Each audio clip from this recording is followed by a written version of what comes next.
This is a wonderful opportunity for some information to be given out. There are some wonderful people going to speak with you this afternoon. I would just like to preface this with saying this is an afternoon of information.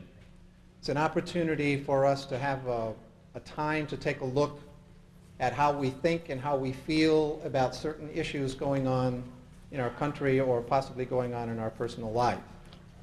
I would just like to say it's not an afternoon of debate. It is an afternoon of information. It is very, very touchy in some places. There is an opportunity for us to learn something, to see something, and maybe to discover something. So actually what I'm asking is that we have an opportunity this afternoon to keep an open mind, have an open thinking about the possibilities of what is happening in the world and in this country. And there will be an opportunity for you to question both Ted and Brice at the end. Today we will have a Q&A. So I'd basically like to suggest is that as they are talking, if you have questions, if things come up in your mind, write them down so that we'll have the opportunity to answer those questions and deal with them during the Q&A. Also, any of you that might possibly have cell phones, turn them off, please. Any of you that may have pagers, please turn those off, or at least put them on vibrate so you can enjoy the call.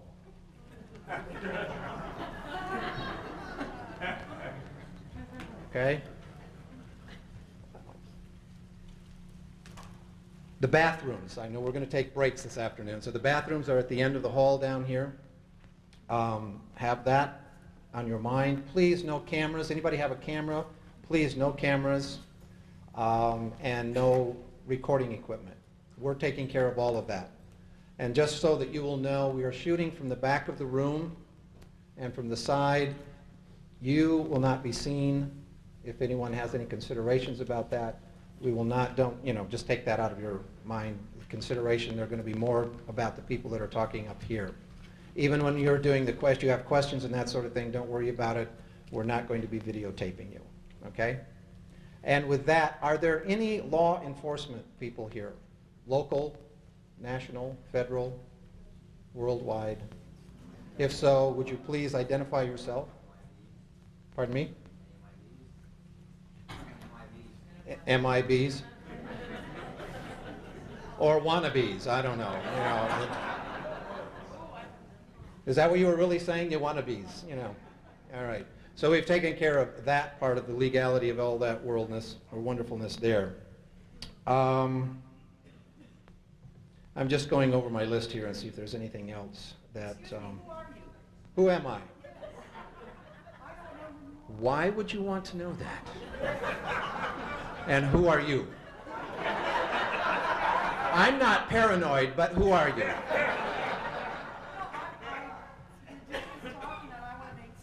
I see, I knew that. How about if I give you my name's Paul? Okay. And basically I also want to thank Annie, who sponsored this, and I work with Annie. And she has taken a large step of coming out and supporting something that she heartfully believes in.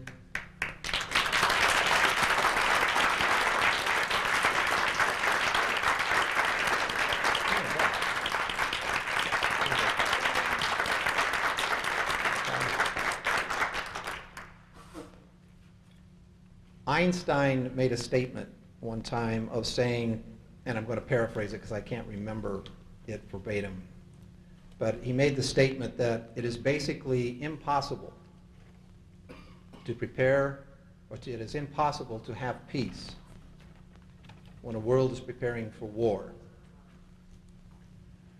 I would just say that to each and every one of us today to look at where the peace is within ourselves.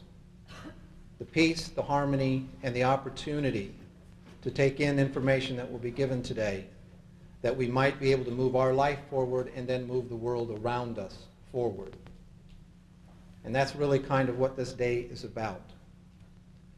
So, with no further ado from Paul, who I would like to introduce to you right now is Ted Gunderson, who is going to share some information with you. After Ted has finished, there will be like a 10-minute break, and then we'll come back and Brice Taylor will be talking with you. Then we will have another break, and they will have Q&A, because we understand that, you know, the backside can only take so much as the brain is trying to assimilate things. So, with no further ado, Ted Gunderson.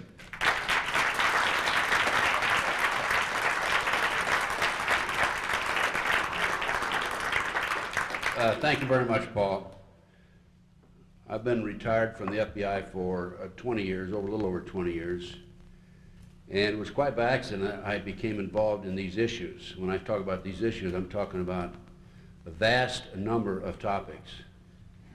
And these issues involve the very highest level of the government, the very highest level of the top industrial and businessmen in the world. And it took me some 17 years before I realized I was able to document some of the topics that will be discussed here today, topics that I'll talk about and also topics that Brice will talk about. Anyway, I retired from the FBI in 1979. At the time, I had over 700 personnel under my command, $22 million budget. I was one of the top executives in the organization. And shortly after my retirement, I opened a private investigative firm, among other things, consulting and so forth. And one of my clients was the friend of Dr. Jeffrey R. MacDonald. Dr. MacDonald is a former Green Beret doctor who was convicted of murdering his wife and 2 children in Fort Bragg, February 17, 1970. This was in 1979, 9 years later. He had just been convicted and was sentenced to 3 consecutive life sentences. I visited Dr. MacDonald. He said, "I'm innocent." I said, "Doctor, if you're innocent, I'll work the case from now until we're able to get you free." He's still serving 3 consecutive life sentences, and I'm still working the case. Within 10 months of obtaining the case, I talked to the girl in the floppy hat who was standing on the corner. For those of you who are aware of the story Fatal Vision, movie, book, best-selling book. Micah, the MP, en route to the scene at 4:30 in the morning, saw this girl, floppy hat. I talked to her, obtained a confession from her October 25, 1980. The girl's name was Helena Stokely. Helena told me Dr. MacDonald did not commit these murders. They were committed by her satanic cult group, and it was her initiation into the cult that night. They left Dr. MacDonald for dead. And in one of her statements, in another statement, she said that they left him alive so he could suffer, having lost his family and knowing full well that he'd be framed. So there's always, in these cases, there's always going to be some conflict. But basically, I went public with the information, and on national TV, national radio, people absolutely came out of the woodwork from all over the country and said, "Hey, I know all about the satanic movement in the country today. I'm trying to get out. I'm multi-generation." And it goes on and on and on. I couldn't believe it, because people from Washington were telling the same story as individuals from Florida and New England to California to the Southwest, the Middle West, and so forth. That was the beginning of my education. Now, why did they go after the MacDonald family? This cult was involved in distributing drugs up and down the East Coast. At that time, they were bringing drugs in plastic bodies in the body cavities of the dead GIs coming out of Southeast Asia. They, the CIA and the Army. The biggest drug dealer in the world, by far, is the CIA. And I'm going to tell you some other information and furnish some other information, as is Brice today, about how dirty this organization is. They're involved in international kidnapping and trafficking of children. They're involved in MKULTRA mind control program, and it goes on and on and on. And we will document this information right here in this auditorium. So, I'm still working the case. We've had several hearings, appeals, we've lost them all. In entering the case, I noticed evidence is lost, stolen, destroyed, altered. One of the unusual incidents here, actually a series of 3, there were 3 satanic signs left at the crime scene. Number 1, there was unexplained feathers. There was a headless doll, and the little 2.5-year-old child in shallow ice pick wounds, 10 of them in her chest. S was on her chest. I asked Alina what that stand for. She said it stood for Satan. Well, what is this all about? That was just the beginning of my education. Then, shortly thereafter, I was asked to work a case in Nebraska with John DeCamp. And in the Nebraska case, I flew out there, worked for free, by the way. I'll make it a habit of this, but so what? Anyway, I'm helping somebody. And John asked me if I would become involved in it, and I did. The previous investigator had died in a plane crash. It was very obvious. He was murdered.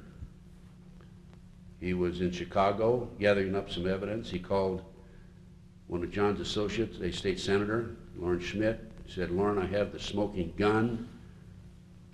I have the evidence that will, without any question, convict these people," and I'll tell you more about the case in a minute. Got on a plane that night. The plane lasted about an hour and a half out of Chicago and blew up and fell to the ground. He and his little 8-year-old son were killed. Gary Caradori. I'd like to someday go back to Lincoln, put a statue in the town square for that man. He developed a lot of information. He was a brave man. Former Nebraska Highway Patrol. Anyway, from the Nebraska case, we learned that children were being driven, taken out of orphanages, private homes, Boys Town, driven from Omaha, Nebraska to Sioux City, Iowa, a distance of 184 miles away, placed in private jets, flown to Washington, D.C. for sex orgy parties with Congress and senators. We learned that children 10, 11, 12 years old, who were part of the network, Paul Benassi in particular,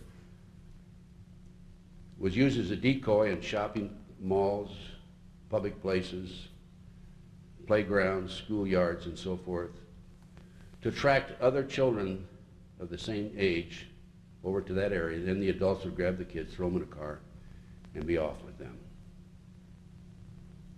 Now, what were they doing with these kids when they were flying them to Washington, D.C.? They had a condominium. Larry King, he's not Larry King live television, but a black man who was a rising star in the Republican Party. He had a condominium, paid $5,000 a month. It was on Embassy Row. His salary was $17,000 a year. And these kids were being used for sex orgy parties with congressmen, senators, ambassadors, and what have you. It was basically to frame them.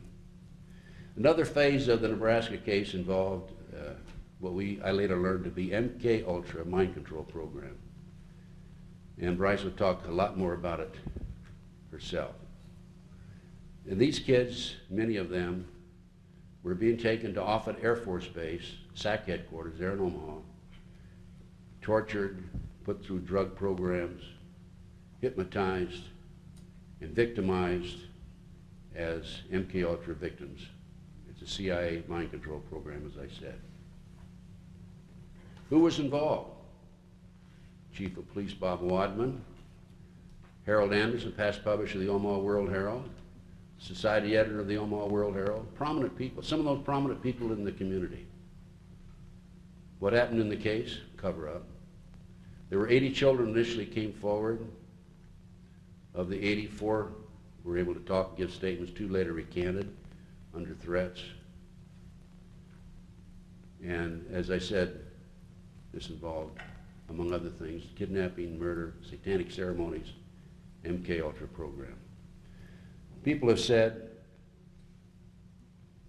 claim that there's nothing to this MKUltra program. It's difficult to believe. But I have some material which I'll be glad to share with you. This is an item that's available through my research. It's right out of the Library of Congress, obtained through the Freedom of Information, actual government memoranda as to the MKUltra mind control program. Next. This is obituary of Sidney Gottlieb, and if you can read right there, he talks about being the founder of the MKUltra mind control program. The next picture of Dr. Jolly West, psychiatrist. By the way, he died in January, and Sidney Gottlieb died in March, I believe. And he talks about, or this article talks about his involvement in drugs and cults and the mind control program. Anyway, this is an outgrowth of what I ran across. Put the next slide on. Just some of the documentation involved. This is an article out of the Washington Times. Top Japanese politician linked to Spence. Craig Spence was a CIA agent who was used to set these ambassadors and public officials up. Next. Homosexual prostitution probe and snarls officials of Bush and Reagan administration. Washington Times also, June 29, 1989. By the way, Paul Benassi, who is one of the main witnesses, you can keep flipping them, in the case, Paul Benassi has drawn the inside living quarters of the White House. Public's not allowed there. Another article, power brokers serve drugs, sex at parties, bugged for blackmail. Go ahead.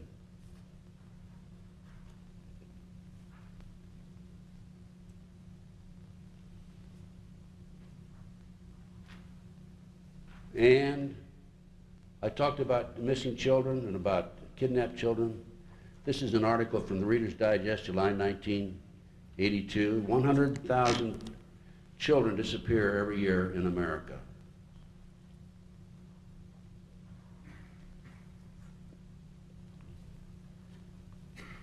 This is the beginning of documentation that our government is involved in kidnapping children.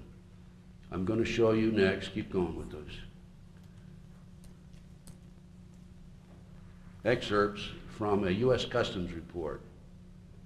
This report is Department of the Treasury, and in February 1987, February 5th as a matter of fact, two well-dressed men with children varying in age from 2 to 7, 6 of them as I recall, were arrested in Tallahassee, Florida. From the arrest, the police traced the van up to Washington, D.C. to an organization known as the Finders.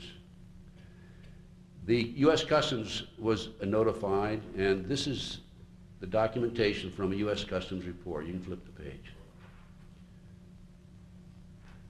To make a long story short, the Customs learned that the Metropolitan Police Department obtained search warrants, went in, and found evidence of satanic ceremonies, found documentation that children were being kidnapped off the streets and exported and flown around the world, London, Germany, to the Far East and the Middle East.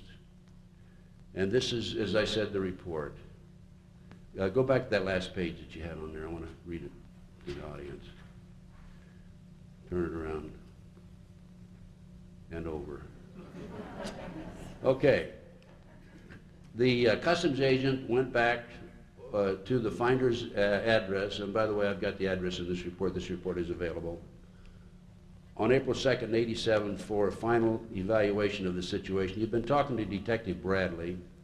Bradley was not available on that occasion. So there was a third party, and here's what he was advised.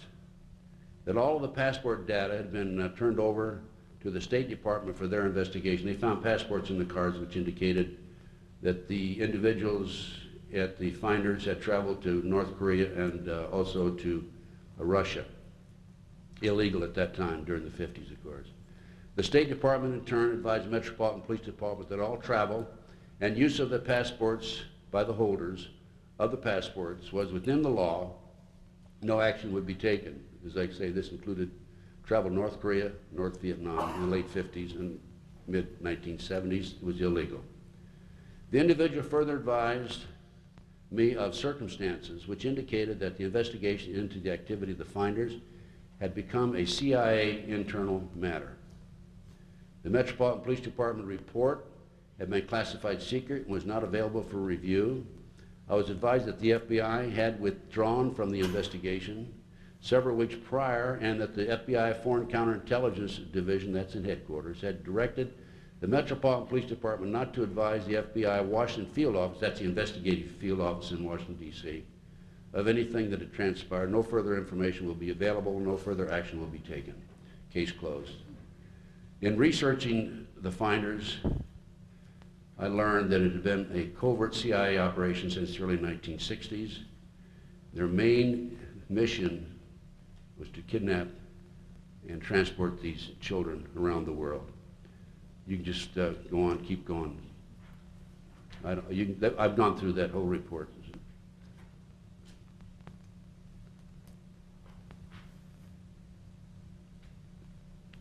As another case that I worked was the McMartin case. The McMartin case broke in the early 1980s. The children claimed that after they were dropped off by their parents at this preschool, Manhattan Beach, California, they were involved in various ceremonies, including ceremonies in a chamber underneath the school. They claimed there were tunnels under the school. They claimed they were molested under the school. They claimed there were children that were sacrificed, the satanic type ceremonies, adults in robes chanting without any clothes underneath them, candles, the whole 9 yards. The authorities went out in 1985, claimed they looked for evidence of the tunnels. The kids said, in addition to the tunnels, that they were flown up into the mountains, Crestline in particular, or at least to the mountains. They didn't name Crestline, they were too young to know the difference, by jet airplanes. So I did some checking on my own. You can flip it.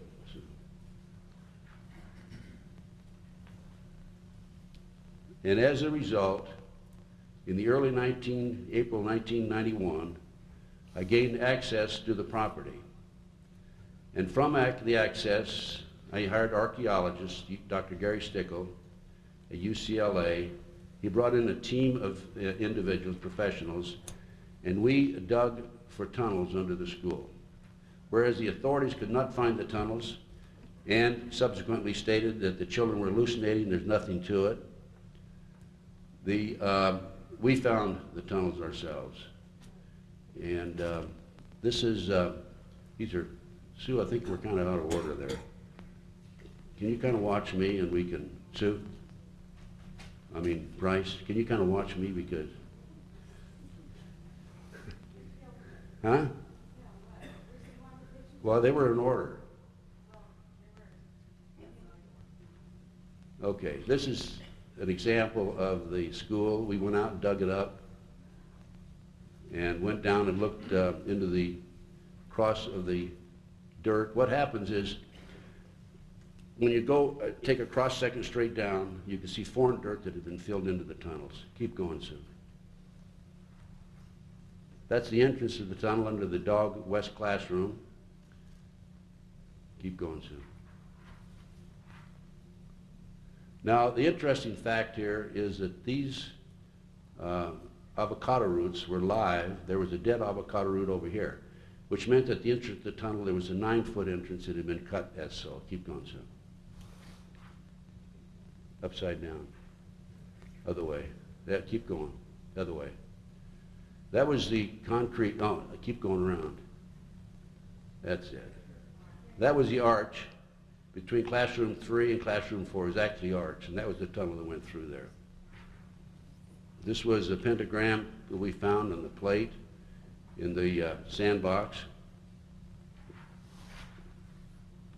We found this Disney bag, plastic Disney bag, copyright 1982, 1983, in the entrance of the tunnel, actually under the foundation, so it could not have been placed there in 1966 when the building was built. It had to be in place there sometime subsequent to 1982.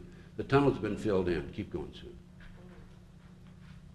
This is the live avocado root that I mentioned to you a few moments ago, and some more. And this is a diagram of the tunnel entrance. There's the live avocado root. There's a dead one. And that was, as I said, about 9 feet across. Another diagram. That's where we found the plastic Disney bag right there. Keep going.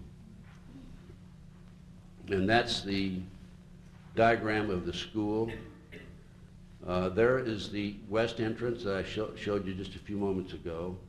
That's the chamber. The tunnel went across the 4th classroom to the 3rd classroom. We didn't have time to explore it further. We ran out of money and also time. We were kicked off the lot, actually. There's a tunnel here. The children claimed that they were taken up into the triplex of the next door, the bathroom of the triplex. There was a trap door there, and taken out into the community and prostituted. We found that the trap door in the bathroom of the triplex next door. Keep going, sir.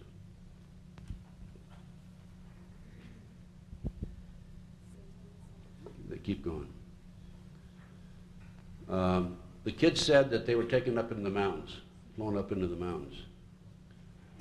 I had an informant that told me that she had an idea where the children were taken. Abandoned satanic site now, by the way. And this was up in Crestline. These are pictures of the site. It was built on the side of the mountain. Just keep going, sir.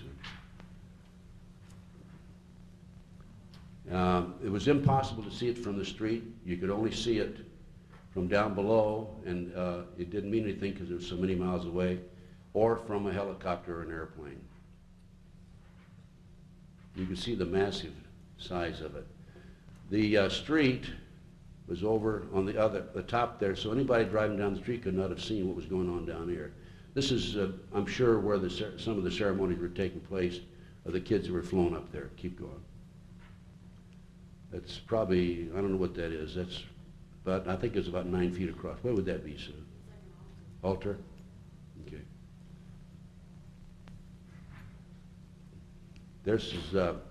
It's down in there.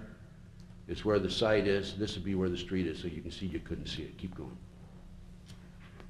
That's probably, that was an altar we think that was broken, a big stone. 666, that was carved in one of the rocks. That was a large circle with all kinds of writing. I couldn't get up high enough to take it all in and get it all on one picture or a series of pictures. That was in the dungeon. They had a dungeon with a drop hole. The hole was probably about 2.5 by 3 feet, and it was about 10 feet down. It was below the surface. The ceiling was probably about 8 feet high. I think that's where they held their captives before they sacrificed them. Some ovens that were on the property.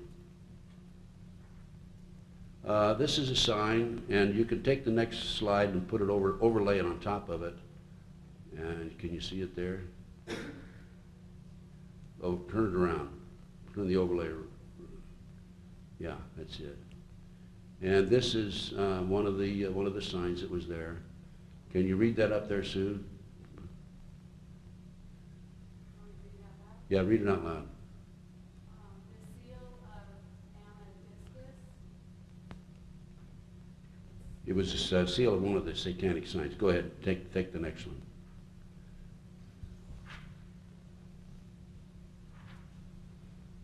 And put the overlay on top of it.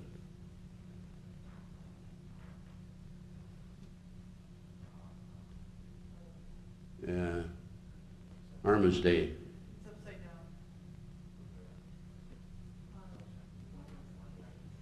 down. Okay, that's all right. Go on to the next slide.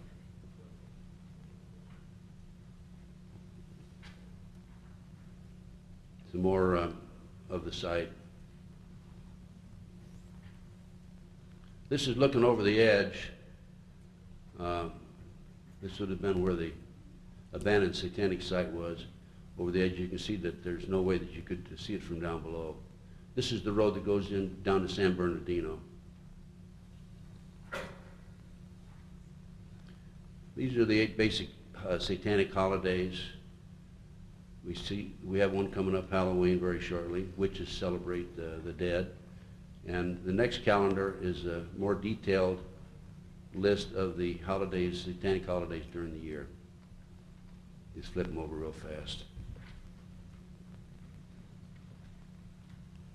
Tells in detail about the purpose of each holiday. Sexual climax and so forth, blood and so forth. Okay?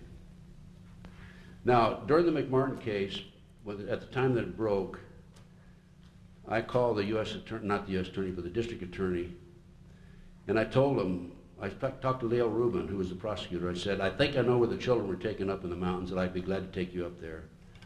and maybe have the children go, just turn it off a minute. Have the children go up and maybe they can identify it. She said she wasn't interested. During the second trial, the first trial, Ray Buckey had a hung jury. Second trial, we discovered the tunnels under the school. I called the district attorney. They came out, a fellow named Perez, investigator, said he wasn't interested. There weren't tunnels there. He wanted to argue with the archaeologists. They could have used the tunnels in the second trial, they didn't. Why? The children identified an actor, household name politicians, professional baseball players, professional football players. In my opinion, it was a major cover-up. Okay, Sue, turn it on. So what's going on in America today and around the world? Where we're talking about a major cover-up, we're talking about control of the media. This is from the Congressional Record, 1915, February 9th, 1917 actually, not 1915. Okay, flip it.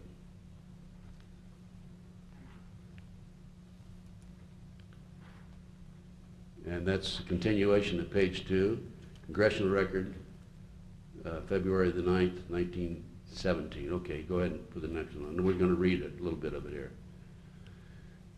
On this particular page, Mr. Callaway, a congressman from Pennsylvania, was talking to the House of Representatives, and he pointed out that in March 1915, the J.P. Morgan interests bought up 25 of America's leading newspapers, inserted their own editors, and thereafter controlled, to the best of their ability, the news that was being placed in those 25 newspapers. Flip it.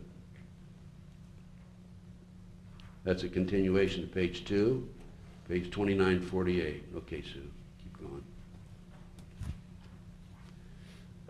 Who's who of the elite, members of the Bilderberg's Council on Foreign Relations, Trilateral Commission, Skull and Bone Society Committee of 300. You want to know why they control and how they control it? This will give you the list. This is a book written by Robert Galen Ross. Flip it. This gives you a list of the various organizations that have members at the very top level. You see here, magazine publications, Time Magazine has 6, Newsweek 4, New Yorker 3, and so on down, total 46. We also have federal government in here, and so forth. Flip it.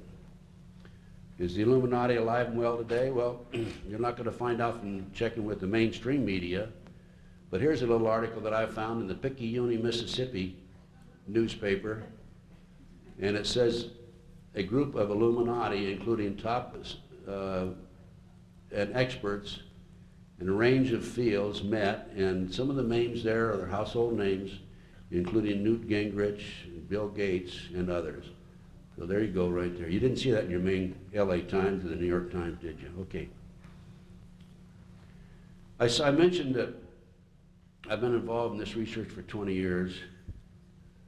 And up until about 2 to 3 years ago, I used the term loose-knit satanic cult drug network.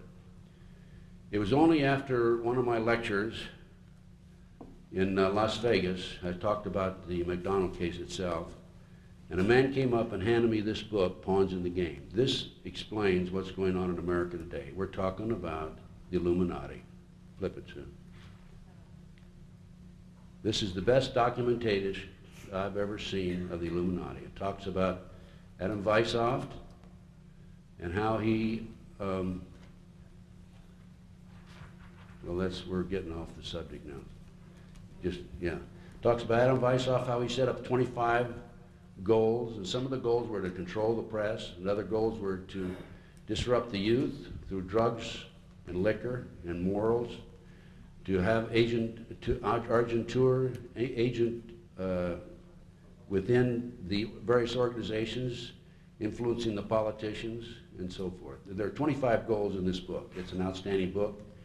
I highly recommend that you obtain copies of it. Beg your pardon? Could you repeat the author of that book? William Guy Carr, and it's available through my research. And by the way, I've got about 100 handouts here. I urge all of you to come up and take one if you haven't done so thus far. Basically, I think that's the extent of my 45 minutes. But before I close, let me mention that about 12, 14 years ago, I ran across a young musician, Mark Wilson. Had a lot of talent, has a lot of talent today. And as a matter of fact, I supported him financially and supported him in other ways. He actually lived in the same complex as I lived in Las Vegas. I alerted him to the problems that we have with the children, kidnapped children on a regular basis. And he became inspired. And he wrote a song in my living room called Rescue Me. Mark, in the meantime, just recently had his first album released. He's on the top 10 records in a number of radio stations around the country. This album is available to you. If you want to order it, you can drop a check off for $12 up here after the show today. And I'll get it to you, name and address, or just write me a check and I'll I'll send the CD or the record to your address. 1/10 of the proceeds of this CD will go to a trust called Missing Children Trust. And we're going to set up a real organization to look for the missing children. Now, you're going to tell me that the National Center for Missing and Exploited Children doesn't look for children? National Center for Missing and Exploited Children is a joke. It's a part of the Department of Justice, being financed through the Department of Justice. They have a multi-million-dollar budget. They have a staff of, who knows, 20, 30 people. I've been in their office. They have found through the years, and I've known for them to be in existence at least 20 years, I think 95 or 96 children. You give me that money, and I'll tell you what, I'll find 95, 96 children in 1 month. You remember? Thank you, sir. Do you remember they used to put the kids' pictures on the milk cartons, and they took them off? I contend, I don't know, I can't tell you why, I contend too many kids were being located through those milk cartons. Your federal government doesn't want you to find these kids, because your federal government, particularly the finders, the CIA organization out of Washington, D.C., is the biggest motivating factor behind the missing children in this country today. Why? Well, there's several reasons. Kids are used for body parts, sex slaves. They're used for the satanic ceremonies.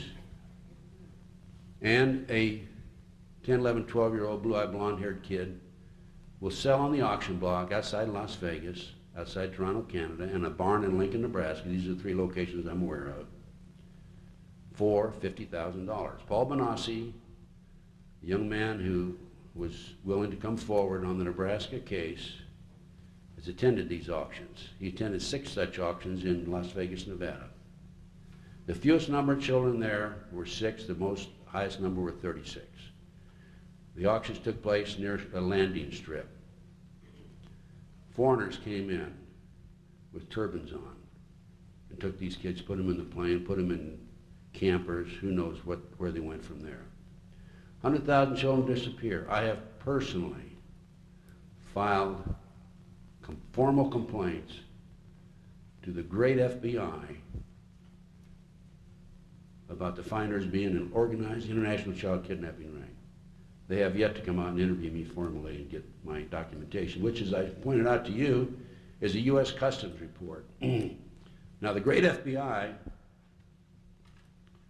they can tell you how many bank robberies, how many kidnappings, quote, end of quote, their kidnapping figures, how many cars were stolen last year, and what have you. They claim in the kidnapping department 75 to 80 children a year. That's a joke. They can keep track of cars, they can keep track of bank robberies, aggravated assaults, but they don't keep track of how many kids disappear every year. And that's by design. Anyway, Mark Wilson became inspired, having made the mistake of hanging around me for too long. And he wrote this song in the living room, my living room. And I think this song, we're promoting it. I think this song is going to go. Now, what I'd like to have you folks do, get this CD. You can order it today, $12. Actually, normally it sells shipping and handling $15. And take it and call your radio station and tell your radio station you want them to play this song. It's called Rescue Me. Let's get it.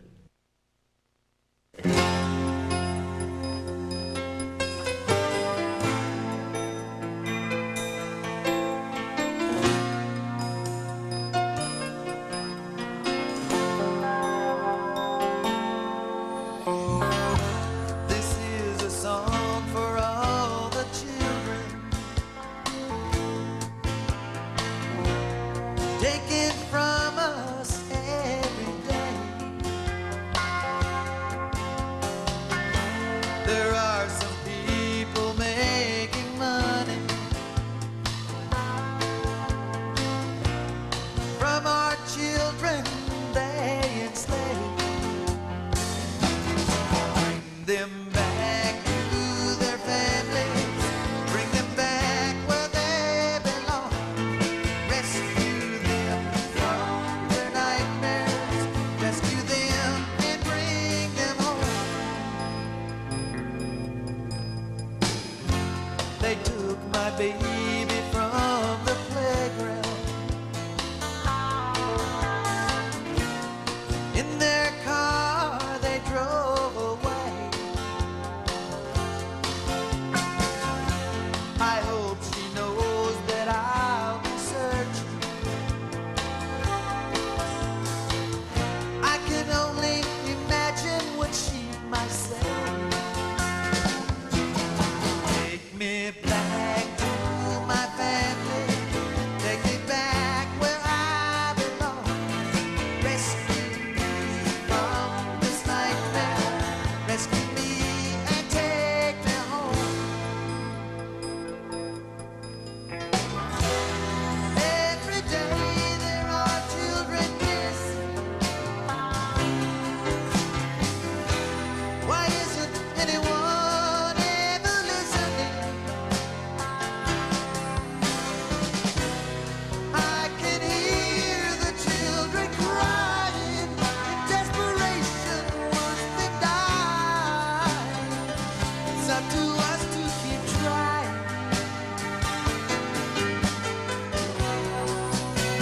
Don't go anywhere by yourself. But I'm old enough. Don't talk to strangers. But what if they talk Don't to take me? candy from strangers. But I love candy. Don't ever listen to strangers asking about missing pets. But I like birds. Don't go with strangers who say your mom is somewhere. What if you did send Don't someone? let strangers take your picture. But I like my picture. She sits and stares behind the window, wishing she had listened to what her mom had said. Her fear is deep and full of anger. She prays with hope inside her head. Take me back to my family. Take me back where I belong. Rescue me from this nightmare. Rescue me and take me home. Take me back to my family. Take me back where I belong. Rescue me from this nightmare. Rescue me and take me home.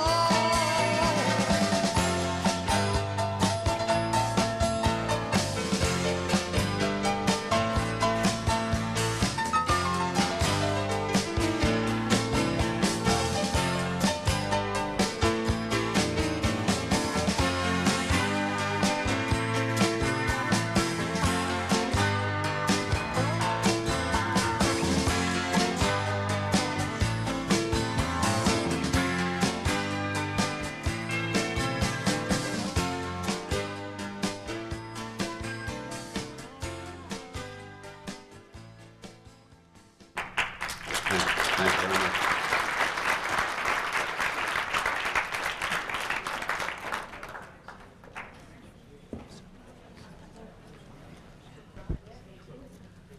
All right. I would like to reintroduce Mr. Ted Gunderson, and he is going to say a few words about our next speaker. And he knows her much better than I do, so he can tell you a lot more about her. Ted.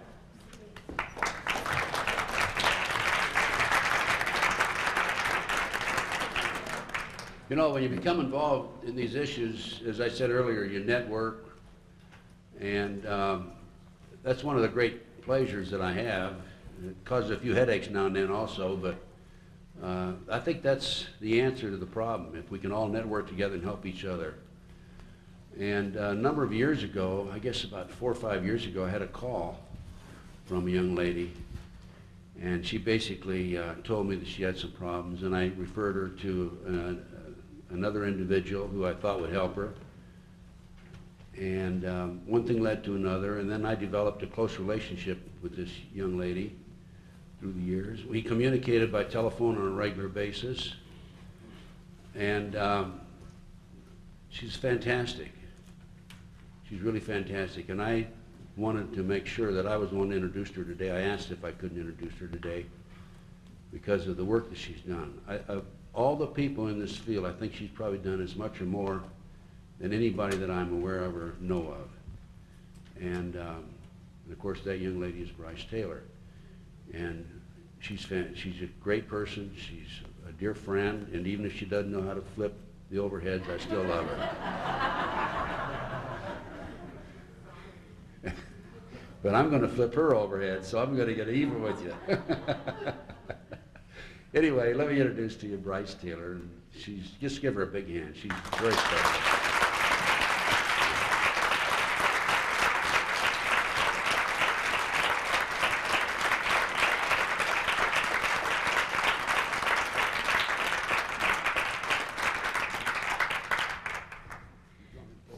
Yes, it'll be a little bit. Thank you, Ted. And just to let everybody know, it wasn't really 5 years ago. It was more like almost 12. It's been a long time. But time goes by fast these days. And this is an incredible opportunity for me to be here back in Pasadena, where my home was here in California.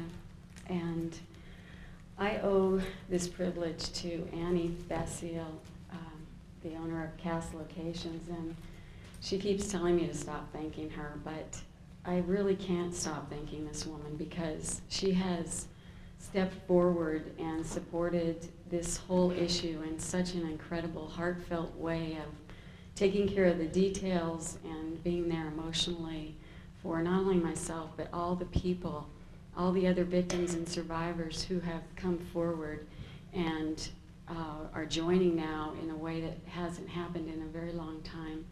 And so, Annie, I would just like to thank you. And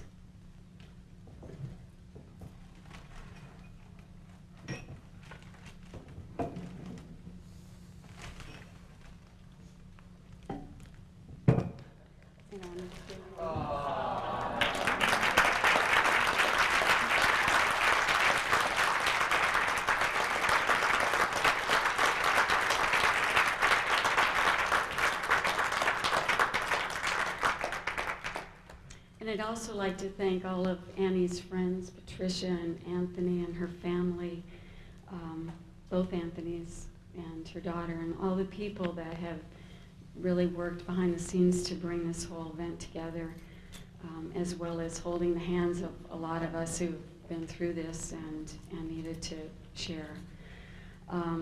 When the press release went out saying the Hollywood business owner supports mind control survivor, it was just an incredible healing for not only myself, but all of us that have been through this, as people now not only take us serious for what all we've been through, but also are willing to step forward in an effort to end these atrocities that have gone on behind everyone's backs. So I am just very grateful that she brought me here today to share with you the truth of what is occurring in this country and in the world, in hopes that together we all might be able to expose and end these crimes that are being committed against children all over the world. And I will share today with you my truth as I know it, so help me God. And so I just wanted to state that I'm grateful for the healing that I was able to come up with, which seems at times to be miraculous coming from where I've been. And I owe that in a great deal, that gratefulness to the Holy Spirit and to the God that has led and guided me through this whole entire thing to bring me here now. And it is kind of pretty an amazing thing that I'm speaking in Pasadena, where nearly 12 years ago, I was in a therapy group here for people that had multiple personality disorder. And as part of a prayer, an opening prayer for the group, one of the women prayed, "Dear God, please help one of us heal enough that we will be able to, that this person will be able to go out and get help for all of us." And when that prayer was said, my whole body just kind of turned into little chill bumps, and I knew that way back then that would be me. And so it's pretty awesome to be here in Pasadena fulfilling that prayer and knowing that it has been answered. I also want to thank Ted Gunderson, who, even though he thinks it was only 5 years ago, about 12 or 13 years ago, he began consulting with me by phone along with Catherine Gould and giving me tips on how to stay safe and what to do when men in suits were following me. And he just was there for my security and to listen and to lend a caring, supportive hand. And I'm really appreciative to him for all that he has done in exposing the satanic ritual abuse and the mind control that's gone on. So thank you, Ted. You missed the thank you.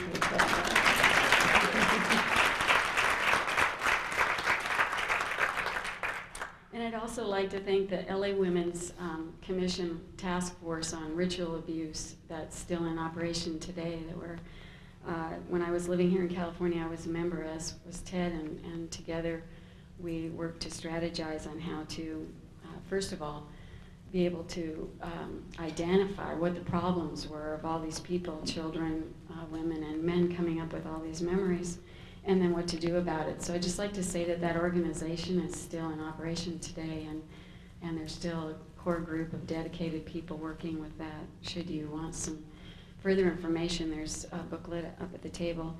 I'm also a member of the ISSD, which is the Study of Dissociation group, and MASA.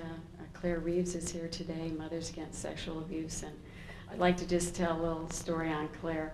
The first time I met Claire was, I don't know, how long ago was that? Probably about 8 years. Anyway, it was one of her debuts for her organization. She was speaking, and during the break I took her aside and started downloading all this government information of all the stuff that I'd been involved with the presidents and Henry Kissinger and Bob Hope. And she was smoking a cigarette, and she was so nervous that she picked up another one, and she was smoking 2 cigarettes at once. So the stress has definitely been there, and Claire Reeves has been a person who has stayed in the battle, and so I just want to thank her and to acknowledge all of the wonderful work that she's doing. I'd also like to thank Brian Devereaux and Arizona Wilder, who are now really coming together to support survivors and to, as Brian is so adeptly informed about a lot of the mind control history and how a lot of this Illuminati and New World Order agenda has begun in Arizona, who is really standing forward and speaking out about what she knows and what she saw at the top. It's going to take all of us speaking together as our little pieces of what we were involved with all fit together to really actually make the bigger picture of what has been hidden from society all these years. So just want to thank Arizona and Brian. And I'd like to thank Lynn Ma Sharman, who started it's an advocacy committee for mind control survivors called AICS Mind Control. And Patty Wren is here today as the United States representative of that organization, and I feel honored to be able to be the spokesperson for this group of dedicated women who have really documented, compiled survivor data in ways that has allowed for the research to continue and for us to be able to identify the programmers and the programming sites and the places that are most heavily involved. And so there's information up at the table about AICS mind control, and I would urge you all to pick up a flyer. And there's also a booklet that's pretty awesome that has a lot of the pictures of programmers that have been identified. It's right here on the table, so you might want to look at that at the break. It's pretty revealing. And I would like to thank all of the people who have gone before. Many of the survivors that I was in group with are no longer living. Stress or whatever happened, many of them didn't make it. And a lot of the people that in the earlier days, it was quite a danger to be speaking out. In today's world, there are more people who have come out and talked about this, and so the danger and the risk to all of us is much less. I used to have men following me in cars with guns, and all kinds of hideous things were happening. And I won't say that that's all stopped, but I'll say it's certainly got a lot better as we all speak out. And I would like to dedicate my presentation today to my daughter Kelly, who is 21 years old, and due to the intergenerational nature of the Mind Control Project, Kelly was born into a family where she continued to be abused just like I was. And so right now, Kelly is in a mental hospital, and so I would just ask all of you to please keep her in your prayers and to know that we have certainly not educated the psychiatric community or people in the hospitals or the prison systems enough, and that there are so many people who are never going to get free or be able to recover unless this information is taken out and people begin to be educated about what this all means. Her psychiatrist at this hospital maintains that DID, which, if you all know, is dissociative identities disorder, which is the new name that was come up with for multiple personality disorder. And he maintains that it's a rare disorder, and I maintain that it's absolutely very prolific, and that until people really can see what the problem is, the solution is not even in sight. And so there's just a lot of education that needs to be done still, and a lot of information shared. And so to begin my talk, I'd like to state for the first time, it's a little scary, especially in California, that my real name is Susan Ford, and that my Brice Taylor was a name that I took in an effort, in an attempt to create safety for myself and for my children and all of the people that were connected with me as I ran and began writing, as Catherine Gould suggested years ago, that I began writing what happened so that as I became more public, I would be safer, and that certainly has been the case. So safety, our safety all lies in telling the truth now and in identifying what we know to be the truth, because as the title of my book is, that this truth is not only a truth that set me free, this is a truth that as all of us that have been through this begin to put in our data, it's a truth that sets the world free of a plan set in motion very, very long time ago by members of the Illuminati and even beyond them for what I was part and privy to was their attempt to create and rule a one world government, or as Hitler called the New World Order and George Bush called the New World Order.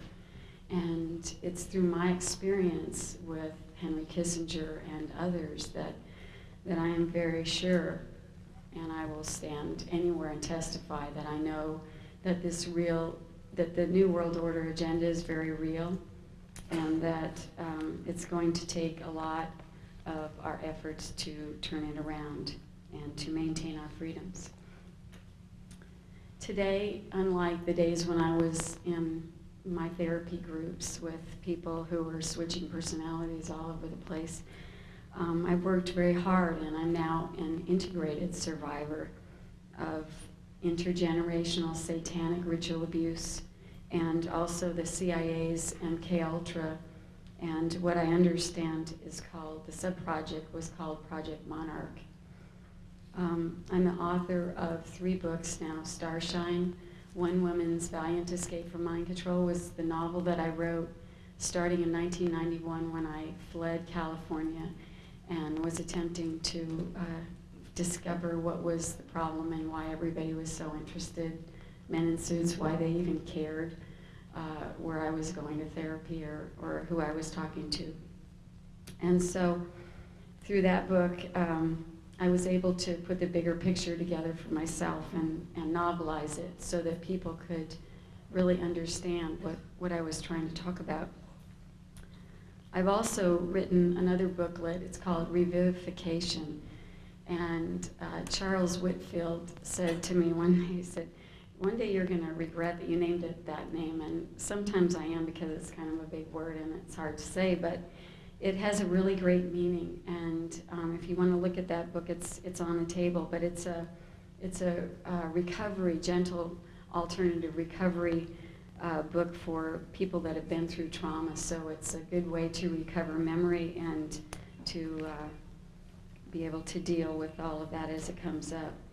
And then my 3rd book is Thanks for the Memories. And that book I started years ago, actually, and it is a compilation of all of my memories that I downloaded out of what Henry Kissinger called my mind files. And so the book that I wrote is just loaded with all of the information that I remembered being privy to within those seeking to bring in the New World Order.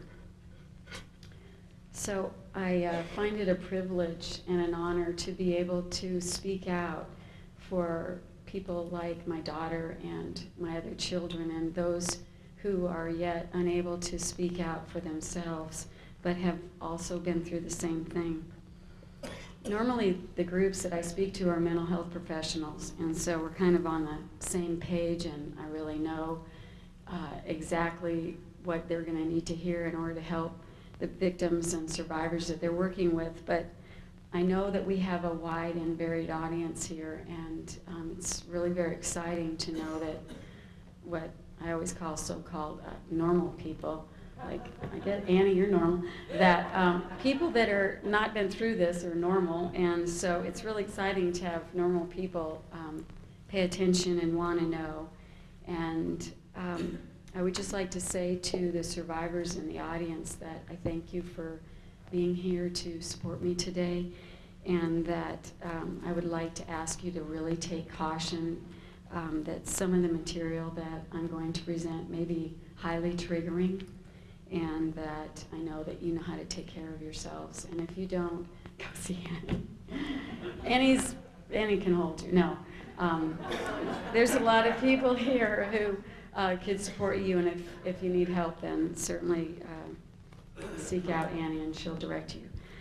I agonized on how I would present this material to you so that you could really understand what has taken most people a number of years as they've researched, to understand really what the bigger picture is here. And I know that it's vitally important today, and I feel an urgency of time that we don't really have a lot of time to be wasting here, that the plan that has been set in motion is ever marching onward, and yet so are all of us who are dedicated to preserving the freedom of humanity, and especially the freedom of the mind. And it's vitally important to free those many suffering under mind control and expose the system that has allowed this to proliferate, and also to expose those individuals participating at the top that has operated in the dark for so many, many hundreds of years.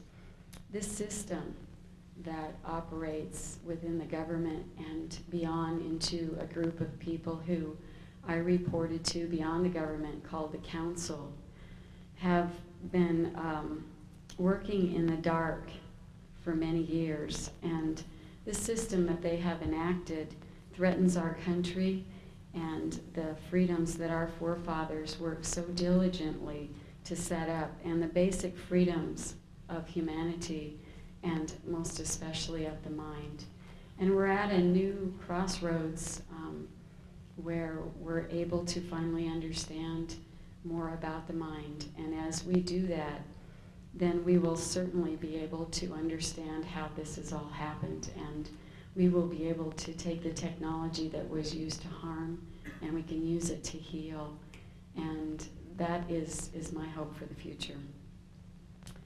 At the conclusion of the writing of the Constitution, Benjamin Franklin was asked, "What have you wrought?" And he answered, "A republic if you can keep it." He also explained that it would require full use of our spiritual natures and our values in order to keep our country on track. And that was why our forefathers founded the nation as one nation under God.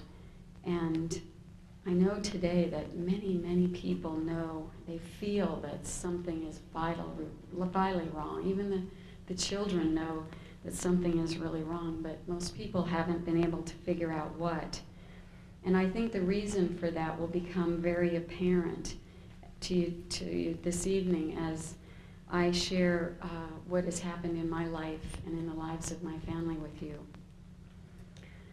The bigger picture that I gleaned from years of untangling this web of programming that was put in intentionally to attempt to hide my covert secret use within the government as this tool of the New World Order, kept me endlessly for years doing artwork and journaling the details of the lengthy and often very prevalent, and seemed like it was intruding on every moment of my life, flashbacks and abreactions of what had happened. And those things came back, all of the events came back in full sensory magnitude of feeling everything in my body, smelling the smells, being able to hear what happened, and oftentimes I would have visuals and be able to actually see what happened, who was involved. And so what happened was that this programming that National Security Agency guaranteed that I would never be able to remember or tell failed. That's the good news. That's the really good news, because as we all tell, you all, and I'm starting to sound Southern now because I live in the South, but everybody is going to be able to know what they need to do to end and stop this. So it's actually in some ways a gift that all of us that have been through this are able to wake up and tell our very personal and private experiences with world leaders and with people that are affluential and who've had people fooled about who they really are. It's through my personal experiences with Henry Kissinger and Bob Hope, who was my owner, that I am very aware that not only our country, but that our world is way off course, and that in essence is in not only humanity, but also the planet is in very serious jeopardy. And for things that we value, I've found that it's going to take our care and attention in order to be able to bring this back into the right alignment. In the next hour, I'm going to share with you many of the top secret and many of the still classified projects that were hidden and tucked neatly away from public scrutiny by so-called national security and within my own mind in these so-called mind files. And these events that I witnessed are contributing to the loss of freedoms of our country and of the citizens of the United States and the world. And they allow for the intentional torture of children to be used as a non-paid slave labor force. And this isn't just a handful of children from California or from Nebraska. These are people all over the world, and I personally interact with many of them and hear their testimonies and what's happened to them. And there is no doubt in my mind that this is a very large plan. Their plan is for the mind control slaves to continue to serve the elite, and everyone except these self-appointed elite will begin to live as worker bees. So basically, as we enter the new millennium, a lot of us that were and are under mind control will continue to do their jobs to serve these elite people. And with all of the targeted frequency satellites and all of the ways that they know how to manipulate brainwaves through that targeted energy, they have some plans for all of you to only be able to think to a certain level. And to understand all this, and to help Kelly, it really drove me into studying all about the brain, and I'll get into that a little bit more, but that is their plan. And the way that they have been able to utilize all of these children, starting with children and now into adults, is through trauma. And trauma is the conditioning base that was used to set in the mind control.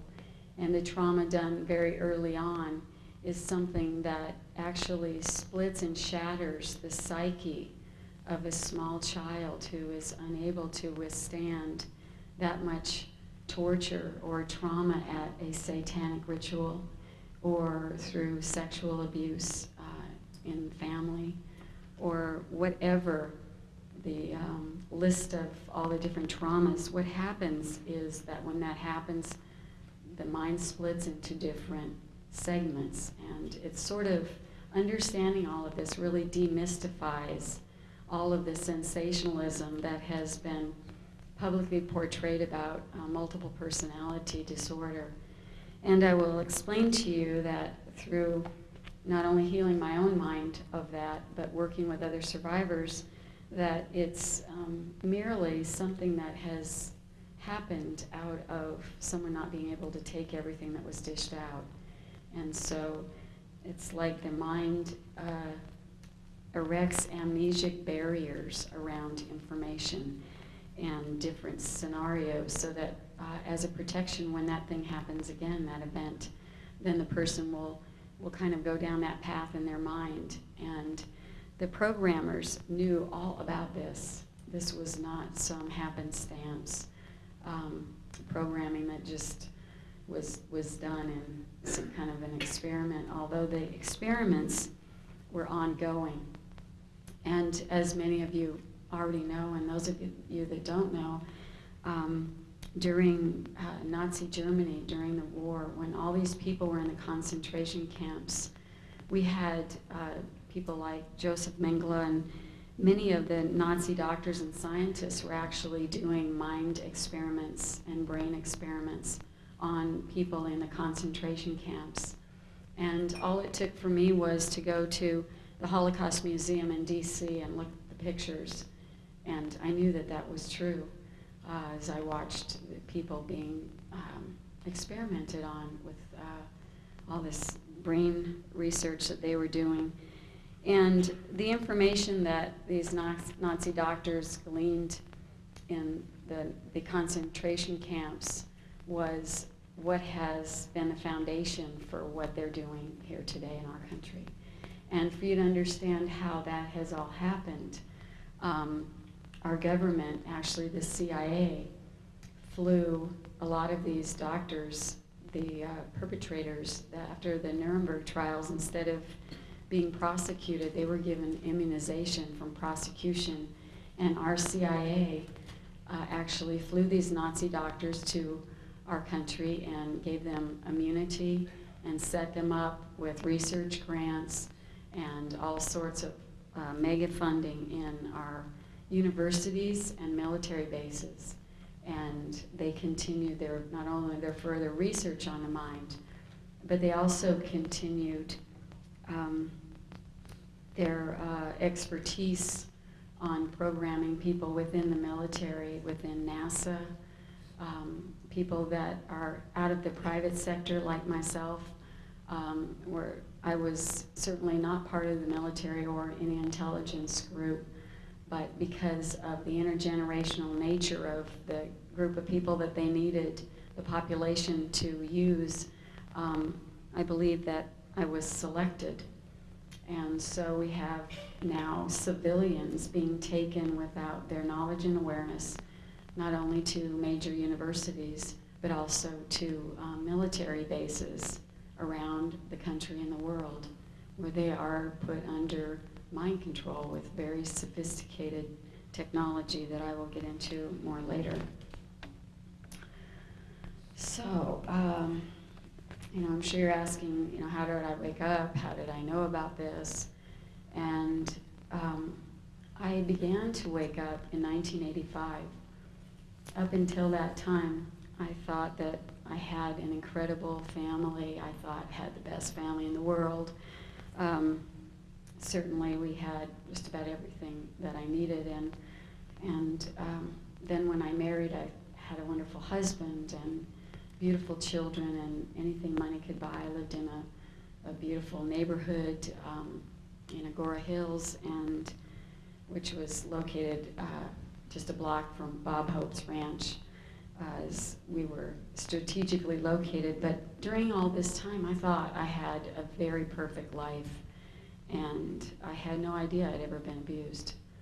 And to let you know how it feels to be under mind control and hear about ritual abuse and mind control, I can share my experience where I was attending Pepperdine University working on my degree in psychology, and I attended an international psych conference where Catherine Gould, who, as many of you know, is a therapist who's worked with ritual abuse, DID patients for a very long time. And I went to one of her lectures, and I sat in a room, and I was just puzzled of why people would do this. Why would people be hurting their own children, and why would all the prominent people in the communities be involved, and what is all this horror? And I remember walking out of her workshop thinking, boy, I sure hope I don't get any cases like that when I'm a therapist.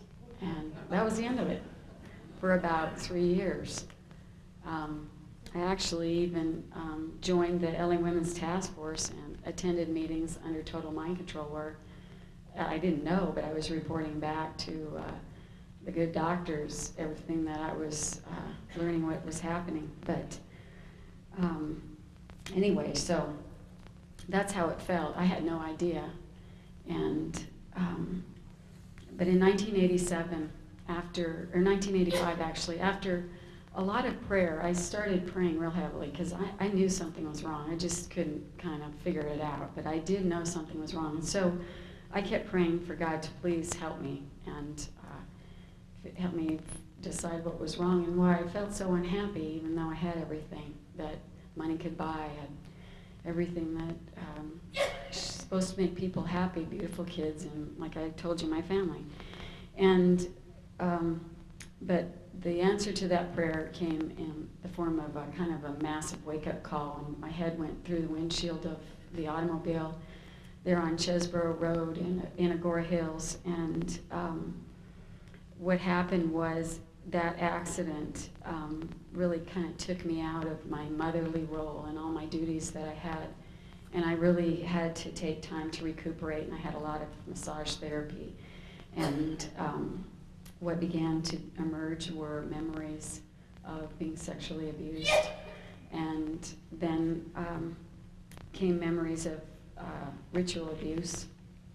And at that time, I was in school at a college called RioCon, and I was working towards my master's degree to be a clinical psychologist. And I still had no idea really what this all meant, but all I knew was that my memories now began flooding in to the extent that it was either continue on with school and put my past behind me like everybody kept telling me, just, let the past go, just live in the present, or enter therapy full time.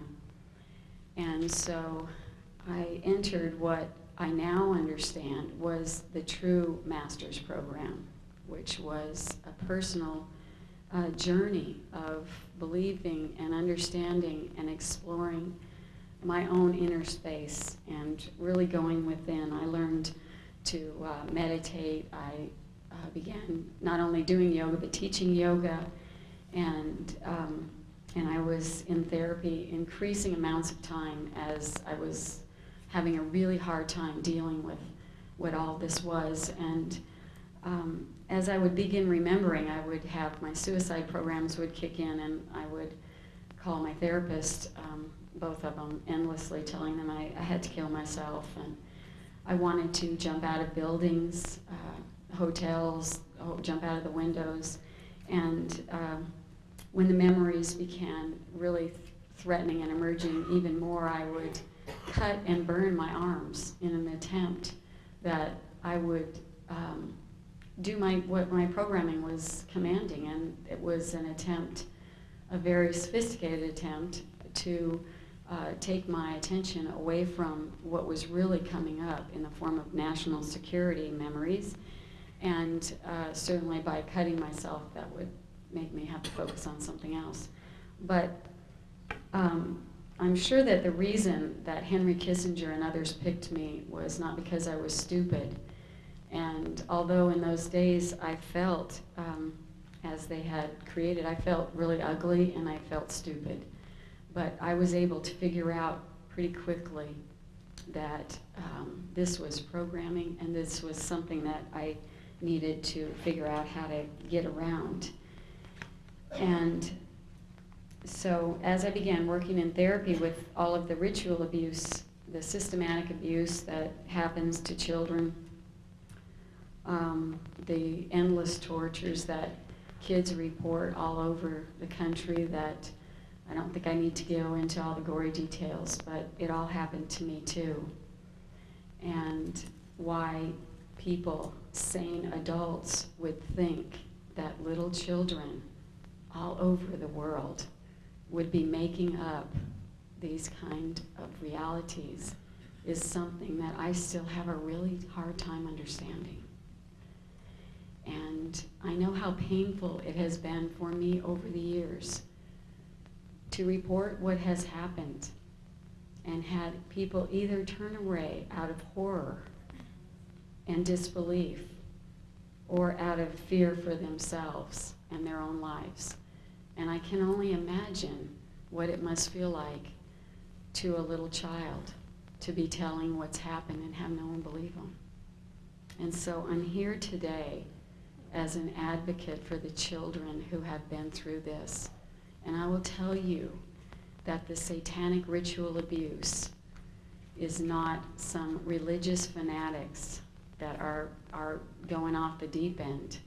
It's very systematically and intentionally done as trauma conditioning to shatter the base personality so that very sophisticated equipment and programming can be laid in over that so that a person, a child, can be put under total and complete mind control and be totally unaware of what their own reality is. So as I was in therapy uncovering all of this, I journaled everything and I wrote and did artwork, and I began remembering abuse by my family, by my mother and father, who tortured me and delivered me to military bases and to all sorts of places for my programming. And it wasn't until I had the memories, the most painful memories that I had, were some of the last ones I had were of the ways that I also was used to torture and program, deliver my children also to military bases and places where they would also be programmed.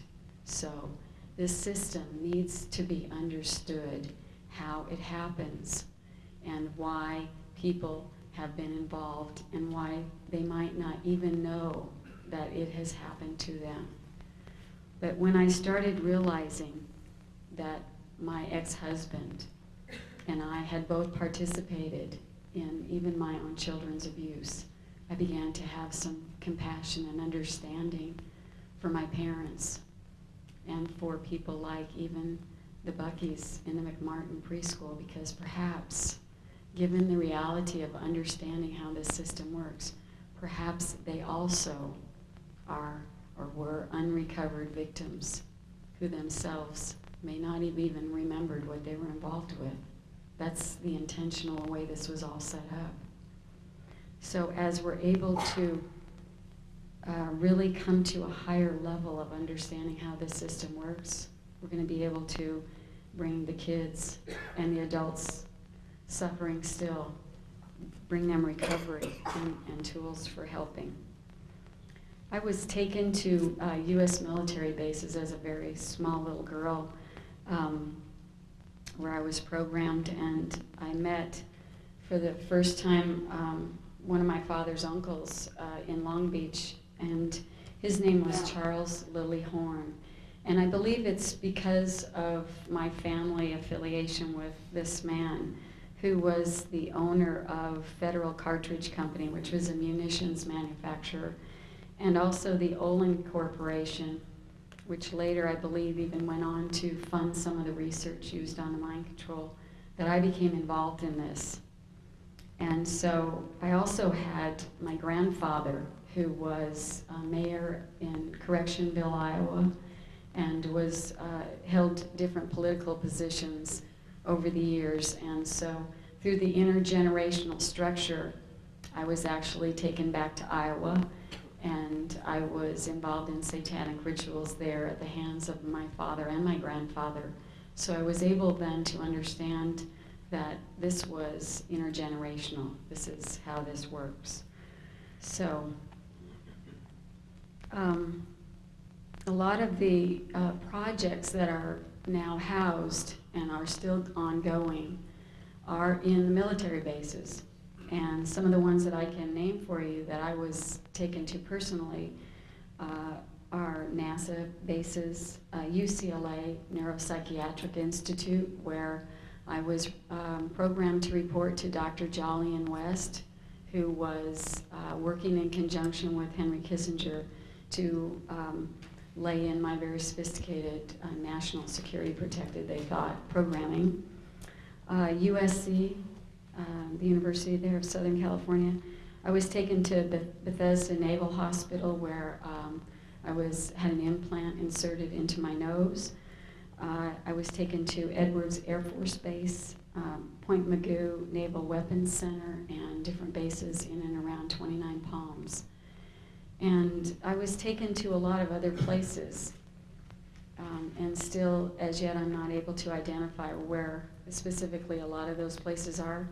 But through like the information that's been compiled through AIC's mind control committee, a lot of other survivors have filled in the blanks. So that information is available on a website, and as I said, you can pick out a brochure up here when we're finished. So what they did on these military bases was they used drugs, a lot of drugs, and torture of the mind and body. I was subjected to sensory deprivation chambers, light and sound technology, where they would flash bright lights in my eyes, like in Conspiracy Theory, where Mel Gibson's, showing eyes wide open. That's all programming, and that's exactly how it happens. And just as a little aside from this, Walter Bauer, who wrote Operation Mind Control in 1978, exposed all of this. And because of the massive CIA cover-up, although his book was made a bestseller, it was bought up out of all of the bookstores by the CIA, and people weren't educated and informed about this, so it continued to go on. But Walter Bauer was actually one of the consultants on conspiracy theory, and so that movie is not fiction, it's fact. And there's a lot of it that's very true for people that have been through this. They often played different sounds in each ear, some very piercing, painful sounds, and in the other ear, sounds that were barely inaudible, and they used hypnotic technique and frequency technology coupled with electroshock. So it's pretty horrific stuff, and it's been really pretty helpful to expose what all of this is in an attempt to stop this. I'm going to show you later pictures of my son Danny when he was taken to some of these bases, and it'll help you, I think, have more personal experiences of this. But all this programming was done on myself and others. And personally, for me, it was done so that I could later be used by leaders as a sex slave. They called it being a presidential model. And I was programmed to wear diamonds as a program identifier to people that within the agency or within the government, then they would know who I was and what my programming was and what I was capable of.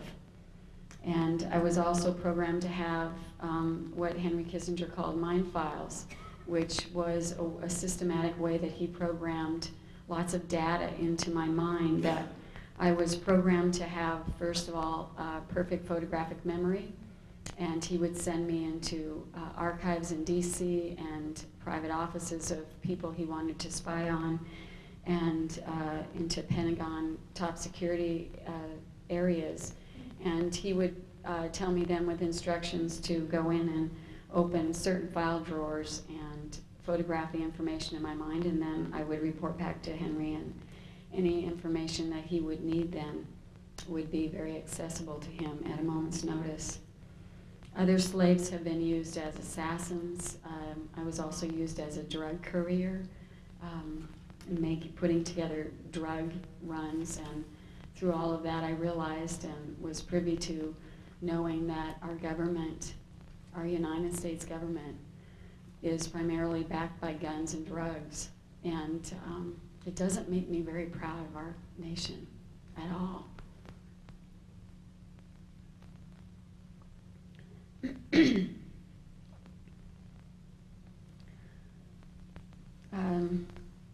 So anyway, Henry also programmed me to have a section in my mind files that was a postal system for the elite. And I was sent around to world leaders and to members of the elite families in order that they could be delivered the messages that I had been programmed to deliver, or to retrieve messages or answers to questions about would they cooperate. And then I would deliver the message back that I had gleaned from being flown all over the globe. I would deliver this information back to Henry. And then Henry would report to whoever he was reporting to, and that was the way that they attempted to keep this planet, the New World Order, very organized. And certainly when you have a slave labor force that is programmed never to make a mistake or never tell, it keeps things pretty organized. And so I reported to people like George Bush and Ronald Reagan and actually most all the presidents. I was sent in on to either give them information or ask them questions from the higher ups, the council that actually was head and shoulders over even Henry Kissinger. And so I watched as men in suits and tuxedos would meet at the Rockefeller Mansion. They'd bring me in to have sex with people like Prince Philip or Prince Charles or someone in the Kennedy family or whatever. And after these parties at the Rockefellers, what they would do is a select group of men would meet in back rooms, and they would send me in to record all the information so I could report it to whoever needed the information. And it was a process of downloading all of this information that I realized that all of the wars that have been fought and a lot of the horrors that have happened to people on this planet were not accidents, including like the stock market crash, that they were all planned intentionally. And people like my grandfather, who was a multimillionaire, was privy of when the stock market was going to be crashed, so he could take all of his money out and reinvest it at very low prices. And so I watched from the inside to see that things are not as they have been publicly portrayed by the media, and that there is a media agenda, that people like Henry Kissinger and others met and decided what was the strategy going to be that they were going to then tell the media for them to report to the world. And so I watched as I saw all of this going on, and I had kind of a broader spectrum of reality than all of you, although it has taken me time to kind of catch up on what the world thought was reality, because I wasn't allowed to really know what that was. And so, anyway, that was some of my government use, and I'm going to also get into that more. But I also wanted to highlight the fact that as a child, I was also used in massive amounts of child pornography and prostitution. And that was carried on often in church basements where I attended the Woodland Hills Presbyterian Church and also St. Mel's Catholic churches. And through either those churches or people that were part of the inner circle of the satanic members of those churches, I was abused and then taken often like to where everyone thought I was going to choir practice, and I would be excused from school and be taken to the choir director's home across the street, and we would all have our little choir robes on and be singing, very angelically, until the men arrived with the equipment. And all the equipment then was taken downstairs, and all of us children knew that that meant it was time to go down and be filmed in pornography. And those were also very traumatic events, because a lot of what they were filming was not just sexual acts, it was a lot of satanic rituals. And so I can publicly testify that what these children are saying is reality. And I can also say that I was used even as a child on Ventura Boulevard near the Corbin Bowl to coerce children that were my age into black sedans where the men had TVs and candy and all kinds of things that I was told to lure children into the cars, and they would happen to be shopping with their mom, walking along the boulevard there, and then I would say something like, would you like some candy? And there's a TV in the back of this car, do you want to come and see it? And as soon as this child would approach the car, the men would throw them in the back seat and take off. And then often I witnessed as these children would be kept contained in cages until it was time for their death. And that death was often brought about by through being filmed in pornography and then used in snuff films. And honestly, I can't imagine that we have this many sick and perverted people in the world. But there must be quite a market for this, because there are a lot of us that have reported being a part of it. And so that is where I believe many of the missing children are going to. So, what happened to me as I had these accidents in 1985, and then I had another one in 1987 on the same day, April 12th, 9:15 in the morning, both accidents, same date, same time. And it kind of got my attention. I thought there must be something really going on here. And a man in a sedan showed up at one of the accident sites, took pictures and fled off. I thought, this something is very strange here. But in those days, I had no idea what the bigger picture was, nor did the therapists that were attempting to help me figure out what was all going on. But I continued on in therapy, reintegrating many of the child personalities that I had that were programmed within me. And it was in 1991. It was April 10th, real close to the April 12th date again. And I left a therapy session with my therapist, and I went to get in my car, and I opened my wallet, and I looked inside, and there was a dollar bill that had programming numbers, and I had uncovered enough of my own programming to know that what this meant was it was another threat, only this accident I didn't believe was to be an accident. I believed that they were threatening to kill me. And across this dollar bill was the date April 12th, and then it had a series of programming numbers that corresponded to different programs within me. So I was terrified, and I had attempted to explain to my husband a little bit about some of these satanic memories. And I found that when I would talk to him about it, that he would just become very angry. And so I learned not to talk to him about it. And I learned not to tell him about my plan that my therapist and I had come up with to get me out of California and onto the island of Kauai before April 12th. And so that day when I left my home there in Agora Hills, I had no idea that I would never be returning there to my children or my husband or the home and my family that I loved. And once I got to the island, I didn't have any money because I had to leave everything. And so I began using the ocean as my therapist.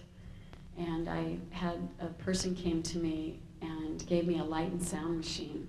And I was terrified of it because that was the very thing, some of the very things that had been used to program me. And I thought, oh my God, what is this? But this man very patiently sat with me while I re-experienced a memory on it and found that it was much less painful to recover memory with that. And so I sat endlessly recovering memories about governors of California, about Pete Wilson and Reagan and Hope and Nixon and Bebe Rebozo, and I mean all the people that I name in my books, the Dodgers, and had I not had the ability to document all of this, I would have thought I was crazy, because it didn't really make any sense until I was able later to really put together the larger picture of what this whole New World Order agenda was. And then with that, it started to make sense of why all of these people were involved. So anyway, Ted Gunderson and Catherine Gould kept giving me security tips, and I was running from place to place, trying to stay alive and sleeping on the floors in people's homes that opened their homes to me, and continued to write Starshine. And then later on, over the years, the further deprogramming that I did in memory retrieval, I spent hours just sitting in a meditative state, remembering and detailing all of it in writing, and that's what's in my book. So I won't be able to cover all of that, but certainly I hope to give you the bigger picture, and then with the information in my book, you'll be able to see how I was involved with even more details with all of these people, including people like Alan Greenspan. So one perspective I would like to share with you is that I believe that the mind control is one of the major secret weapons of those people bringing in the New World Order.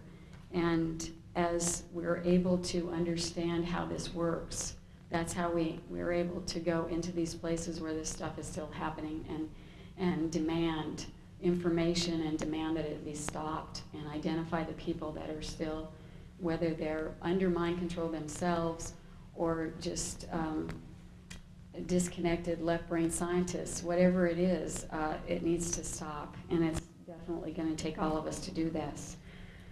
How are we doing on time?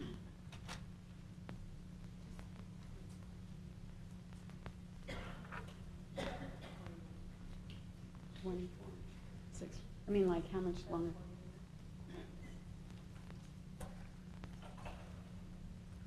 Okay, I wanted to explain a little bit of the mind control enhancements that I had. And one of those was, like I already told you, the photographic memory and the ability to store vast amounts of data for quick recall with the encoded files that Henry Kissinger named with code names. I was a message courier imputed with specific words and programmed to deliver them to exactly as they were programmed into people all over the world. Total recall of conversation with people and then be able to report it back word by word, everything that was said, including sometimes when there was rooms full of people conversing. Sexual expertise, I was trained at training farms and by all kinds of prostitutes and Playboy bunnies and everything to be the perfect sex slave for Bob Hope, as was Kelly. And that sexual stuff is something that you can read about in my book. I talk about sexual encounters with all the presidents and world leaders, but for you to really understand that Henry Kissinger and others, they knew exactly what these sexual encounters were doing, that they were actually setting up a different brain function, and that once after sex, that when this information was then given to somebody, that then they would be receiving it in a different brain state and it would carry more importance. So it wasn't like some stupid little thing they were doing, although I found that most men were very easy to sexually manipulate, and then often they were then through the coercion that happened through myself and others, if they weren't already involved in the New World Order agenda, they were after that. And especially if they were pedophiles and had sex with children, like George Bush, who had sex with my daughter Kelly at a very early age during the time he was vice president. When Reagan was president, I was prostituted to him and Kelly was prostituted to the vice president. And so whether these people are themselves under mind control or not, it needs to be exposed and stopped. I mean, this is just horrific. I was programmed, as was Kelly, as long-distance swimming without tiring so that I could swim between ships, passing information about drug runs or to meet council members or some of these men that are puppeting the world out in the middle of the ocean at very strategic locations, where then I would listen to their instructions or the information and report it back to those who needed to know. I was involved in a lot of parapsychology and psychic research and remote viewing and telepathic communication studies and experiments. And although the government often makes fun of psychic ability, believe me, way back when, years ago, they were using all of this psychic technology with all of us, remote viewing and asking us, what are they doing in this country? What is this person doing? And also the telepathic communication, where when people wouldn't give me information, I got it anyway because I could read their minds. And so a lot of this is technology that all slaves have, and these programming things can be put in place with all of the methods that I told you about before. So Bob Hope would have parties, and they would bring in lots of sex slaves, and they would keep people like my children in back rooms for people that Henry called people with alternate sexual preference. And what this means is that they were pedophiles. And so whatever it was they wanted, if it was sex with kids, if it was drugs, alcohol, whatever it was, these people were brought into Bob's parties, and they had already carefully researched, Bob and Henry, everything that they would need to know about different people that they then invited to the parties in order to enlist them further in the New World Order agenda. So I was a part of at those parties compromising, manipulating, and targeting people as I was programmed. Politicians, presidents, entertainers, judges, foreign ambassadors, leaders all over, just through the sex and through all the different things that I was programmed to do with them.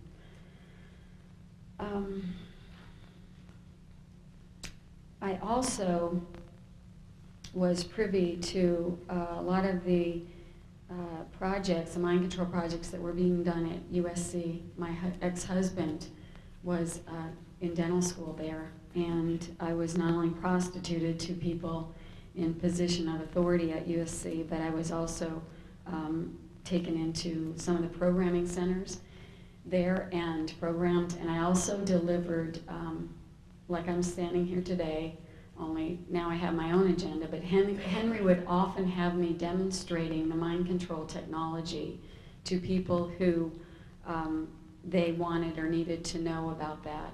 And the way they got to know was through a series of meetings. If they were continued to cooperate and not be horrified by what they were hearing, slowly they got bumped up to larger levels of this top security and classified project. So I witnessed a lot of that at USC.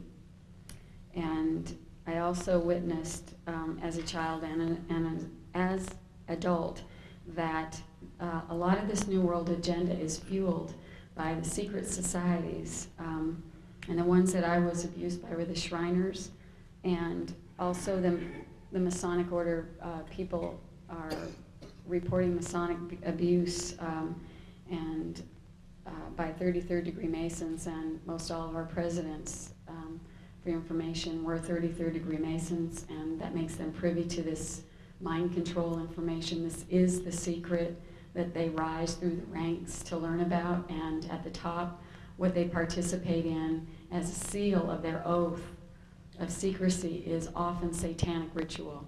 And myself and others were laid on altars and raped, and this happened as a child and as an adult. So this is part of how it continues. There are hand signals. The Shriners and the Masons at the top have hand signals where they signal each other and alert brothers so that they can have full cooperation. And this even happens in court cases where children are, the non-offending parents trying to get a child into the safety and of their home, and a Masonic judge or a Masonic attorney will give a hand signal or do the little things, and that child is, the whole case is dropped and the child is left with the perpetrator. So these things are real, and they're still happening today. Henry's strategy that I heard him talk about with Nelson Rockefeller was about hiding this all out in the open.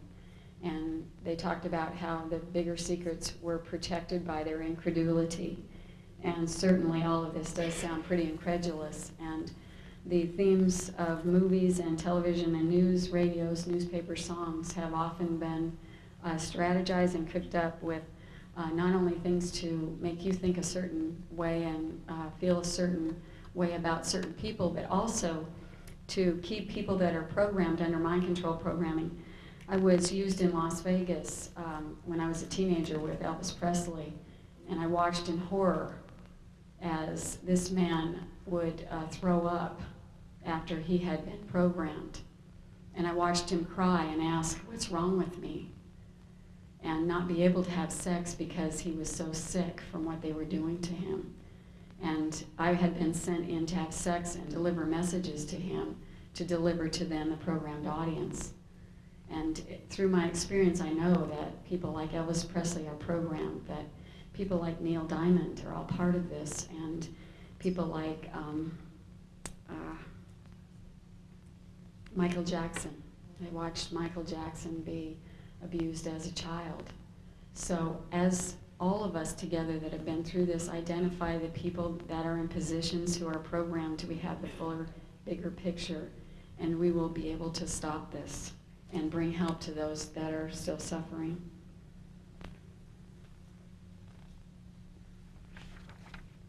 I talked a little bit about being used with Alan Greenspan and the Federal Reserve, and Henry sent me, and they had a very large organized strategy using a lot of the Federal Reserve banks to launder drug money into, and I would be sent to different corporate heads or different people that were part of this with different banking account numbers or where they were to send the money.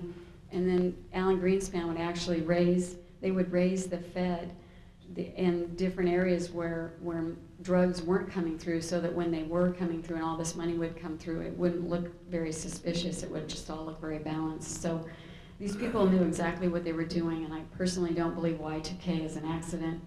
I heard Alan Greenspan say that it was just some mix up with these digits, and you've got to know that somebody that deals with money like Alan Greenspan didn't make any kind of mistake. This is very strategically planned. I witnessed people in corporations being all part of this and people in the media, and I watched how if they didn't already own the people they needed, they bought them. And that was through all these different ways of coercion. And they had very sophisticated programming themes, and one of their larger mistakes was to use universal programming themes, so that a lot of the survivors that are waking up are all talking about themes like The Wizard of Oz and Over the Rainbow and dolphins and whales and hearts and roses and monarch butterflies and just one after one. The agendas are in the book, and if you know what they are, you'll know a lot of how it works, and you'll be able to see it in the media. You'll be able to see the themes when they talk about Over the Rainbow. You'll know that a lot of us were programmed not to remember what happened over the rainbow. And what happened over the rainbow was all the government stuff that was then hidden as they attempted to confuse fact with fantasy and keep all of this totally and completely hidden. Let's go with the slides or the overheads, and then I'll tell you a little bit more. This was a picture of myself taken when Henry Kissinger started calling me by phone. He told me to meet him by the corner at 7 o'clock at night, and I knew even at this young age that meant to meet him at the corner, in the kitchen corner, and to pick up the phone, and he would practice seeing if it worked, if the programming worked, or give me messages, and then he would tell me not to tell my mom, or he'd tell me she was stupid. So when my mom would say, "Who called?" I had already switched back into another personality, and I had no idea that anybody had called, no one, and that was it. So this is how young he started with my mind files, and it's very documented in my book, so it's in much more detail. Okay.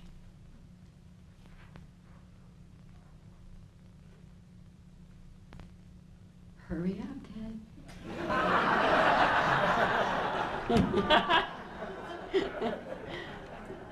The picture on the left is a picture of my mother and father, and on the right is a picture with my brothers when we lived on Astronic Drive in Woodland Hills. And then the picture on the bottom was myself with one of my dolls that my dad used a lot of my dolls to program in different identities. Okay, next. These were pictures taken at different times. The picture at the top was taken during the time I was being prostituted to LBJ. And then down at the bottom left was my high school picture during the time I was working heavily with Kissinger and with Nixon. And also the one on the right was a lot of government, a lot of foreign policy within the White House. Okay. This was some artwork I did when I started identifying the mind files and the information that I had.